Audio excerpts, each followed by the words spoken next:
Selamat pagi dan salam sejahtera untuk kita semua. Halo teman-teman, perkenalkan nama saya Jesslyn Nedralina Rahab, akrab dipanggil Jesslyn. Di video kali ini saya akan menceritakan sebuah resensi buku yang berjudul Perjuangan Sang Makhluk Kecil. Nah, resensi buku ini berasal dari buku Kopral Jono karangan Agnes B. Moe. Teman-teman, karya Agnes B. Moe yang berjudul Kopral Jono ini diterbitkan oleh PT Gramedia Pustaka Pusat pada tahun 2019 di Jakarta.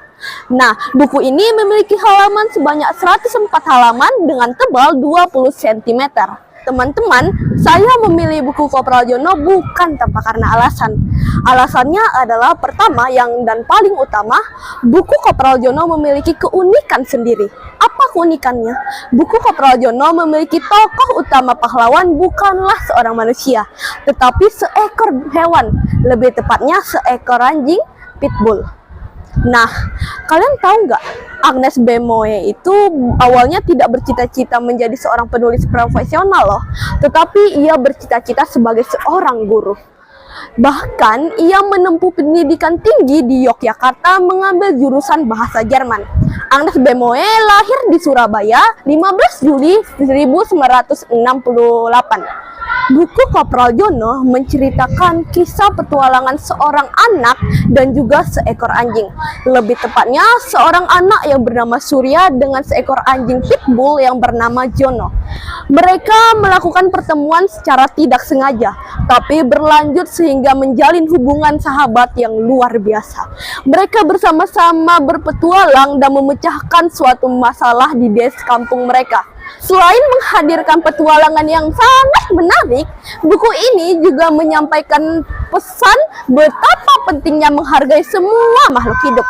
Hewan tidak hanya sekedar makhluk yang hidup berdampingan dengan manusia, tetapi juga dapat memberikan kontribusi besar kepada hidup manusia.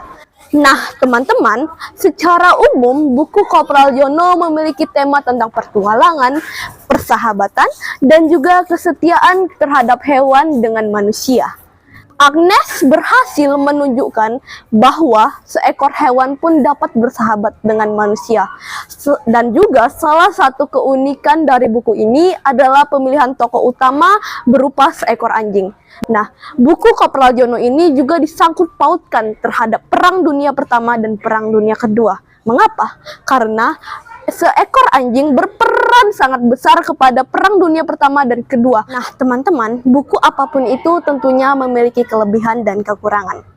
Nah, kelebihan buku Kopral Jono itu pertama, memiliki gaya bahasa yang mudah dipahami, gaya bahasa yang hidup, dan yang tidak terlalu kaku, sehingga dapat dimengerti oleh sebagian pembaca atau bahkan seluruh pembaca.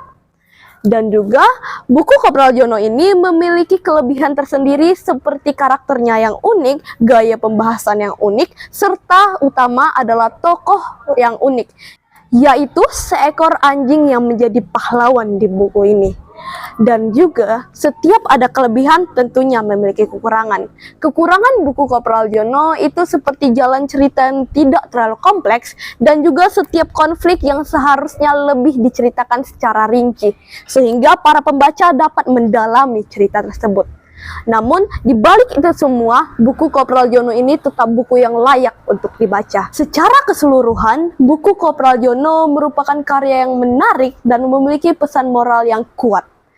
Penulis berhasil menghadirkan kisah pertualangan yang tidak hanya menghibur, tetapi juga memberikan pelajaran berharga kepada pembaca. Melalui tokoh Jono, pembaca diajak untuk memahami bahwa keberanian, kesetiaan, dan pengorbanan tidak hanya dimiliki oleh manusia, tetapi juga oleh makhluk hidup yang lain. Demikian sudah resensi buku saya yang berjudul Pertualangan Sang Makhluk Kecil. Semoga dengan membaca resensi dan menonton video ini, kita dapat tumbuh menjadi anak yang berbakti dan juga anak yang tidak meremehkan makhluk kecil sekalipun. Terima kasih sudah menonton. Semoga resensi ini bermanfaat dan bisa menambahkan minat kalian dan saya untuk membaca buku Kopral Jono. Sekian dan terima kasih. Sampai jumpa.